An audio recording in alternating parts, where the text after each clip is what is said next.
Hey, Liron here. If your colors suck, there's a good chance you're not utilizing reflected light. In this video, I'll briefly explain how reflected light works and how to use it in a painting. If you do what I show you here, your colors should improve almost immediately because you'll essentially have a new understanding of how they work in different scenarios. So here's our reference photo, and it's very easy to see the highlights, right? This entire area is a highlight, and we have this and we have that, okay?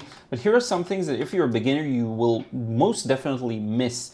First off, this entire thing is a shadow, and I know it's tempting to think that this area here again is a highlight and to paint it really light, but let me show you a really neat trick. Here's the color here, here's what it actually looks like. Okay, if you zoom in a lot, this may look like, oh, you know, we're going from shadow to a highlight. Not really. This entire thing is a shadow, and it's important we treat it as one. So we have this as a shadow. This is still quite dark, but take a look at what's going on inside the shadow. We can divide it into multiple different sections. We have the core shadow. Look at how dark this section is. Out of all of the shadow, this is almost a separate section. Why? Because there is the shadow, all of this, and then light comes from the window, from the wall, it's reflected by the environment, and this goes a little lighter, right? So what this leaves us with is an area of a very dark shadow.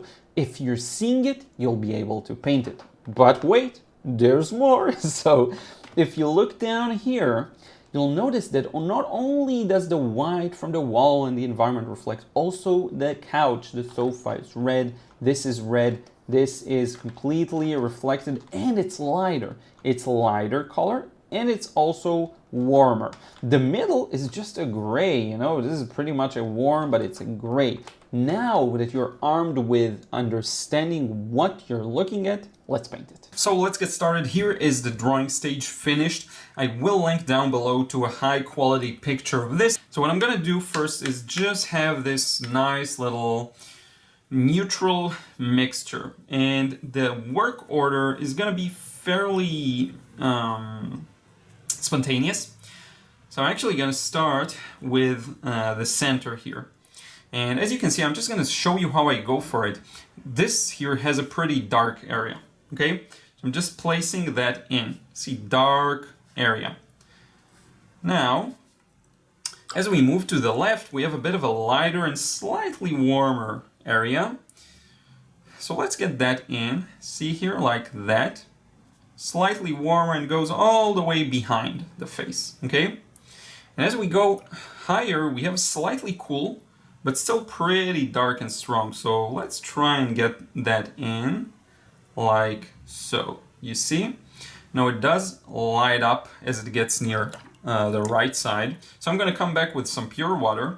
This isn't necessarily easy, you know, rendering all of these complex shapes like that in one go, but I think it's a really good exercise in controlling the paint, and it's kind of similar to the patches exercise I showed you, color patches exercise I showed you, and it's just very useful. So let's move on with this section, fairly dark, you see?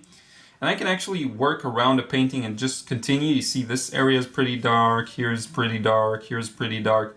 I can kind of work around it at my own desired, let's say, pace and order. But you don't have to. You can take a more structured approach, you know, make sure everything is really clear. This area is a little lighter and warmer, and we're not even close to that area at the bottom that's really warm. That's where it's really going to shine. Now, because I'm doing this kind of a la prima, a lot of the areas of the dark and mid-value are going to merge together. So it's not going to be a perfect result, you know, but I'm fine with that. The areas aren't going to preserve their value, so to speak. It's not going to stay light here and dark there because they mix, you see, but I'm fine with that. My point here is to show you how strong of an impact that reflected light has on the entire thing as a whole. So here we go a little lighter and come back, and right down there it gets a little darker again. Okay, this is really similar to Stan Miller's tutorials here on YouTube that I recommended many times, so it's likely you have seen them at some point.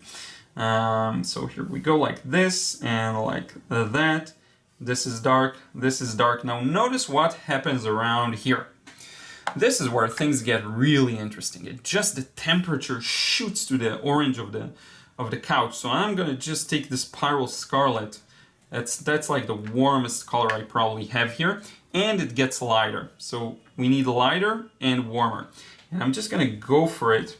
And look at this. See how warm it suddenly gets? And lighter because of the reflected light, okay? The section here is just a continuation of that, so it's still pretty cool. I could have gone a little cooler just to show the contrast between the two, but that's fine. We're also interpreting this into a very simple portrait in a way, just of, you know, kind of 3 values, I would say, very simply. Let's inject more warmth. You see, this is really warm. Then it gets a little lighter, but still pretty warm, right around here, you see. So I'm going to help the paint move there. And then it goes back to this really, really warm temperature. See?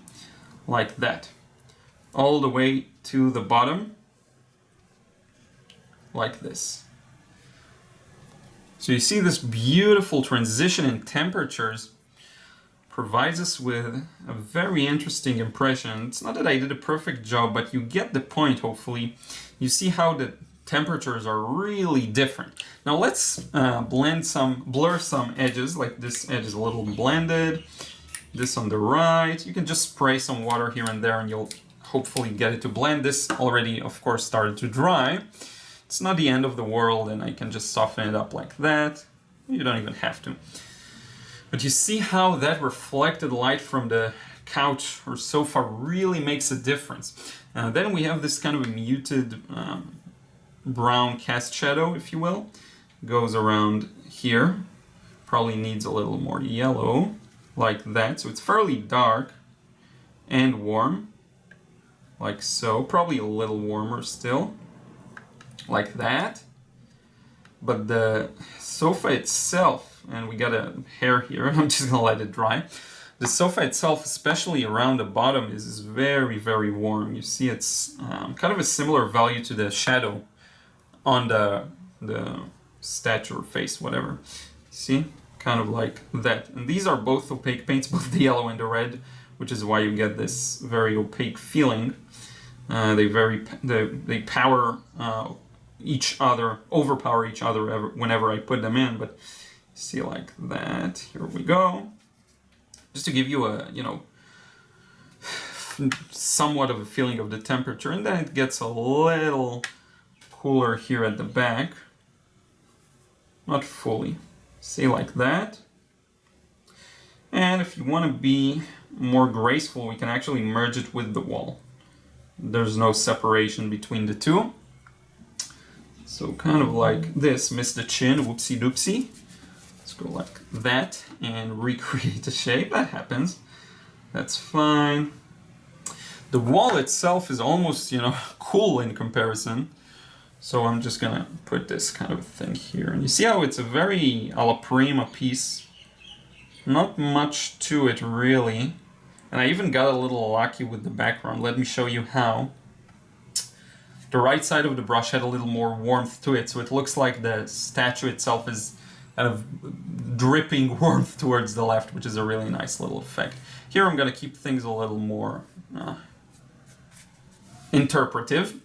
Now we do have that left section with the eye socket fairly light, so let's just get that in. See, like that, connect it with the background even, that's even better. And the eye on the other end. And the mouth here can be better defined, so I'm just gonna go like this. Same for this shadow, same for that shadow. And you see what a huge role reflected light and temperature plays here. It's really important to pay attention to these things. And again, you could go at it a bit of I think a better route would be to just have everything neutral and just this warmth here, because this warmth kind of detracts from it. But I did recognize there was some warmth there, so I wanted to show that. But you see how this section here, it's really important to get that difference in temperature and that feeling of light reflecting from from the so far from a lighter object. Reflected light is always at play, even when you don't really see it that clearly, like here. It is very common, and so I think it's important to. This even makes this a better example, because you can really. I want to spritz it a bit, but here you can really, just wanted to blend this edge. Here you can really see it, which makes it such a useful example once again. And one last touch, and then we'll wrap it up, that I just remembered. Look at the nose. There is a bit of a darker spot here. So we'll get that in. And now I'm gonna remove the tape and we can wrap it up. And here we go. That's 1, 2, that's 3, 4, and I think this adds a nice little border to it. I hope you enjoyed this one. And thank you for watching. If you found this useful, don't forget to check out the frustration-free watercolor course. If you're struggling with watercolor, if your work is rigid, it's too tight, you obsess over details, this course is meant for you. I structured it based exclusively on the feedback I've been getting from people here on YouTube, from the comments you've been sending me, from emails, from listening to your struggles. I will mention that there are 2 new lessons, one in the frustration-free watercolor course and one in the watercolor realism course. So it's a wonderful time to check it out. Link in the description box below. Make this the day you decide truly to master watercolor and get the results you've been seeking for so long. Patreon. I do want to thank everyone who supports me there. Really appreciate your help, and just this statement of supporting my work, just basically for the sheer gratitude. It's just amazing. Thank you for the messages and kind comments over there. If you want to receive credits at the end of the videos, check it out. You'll also receive exclusive access to some exclusive processes. No words. I'm stumbling here for some reason. But in any case, thank you so much for your support. We'll see you in the next video. Take care.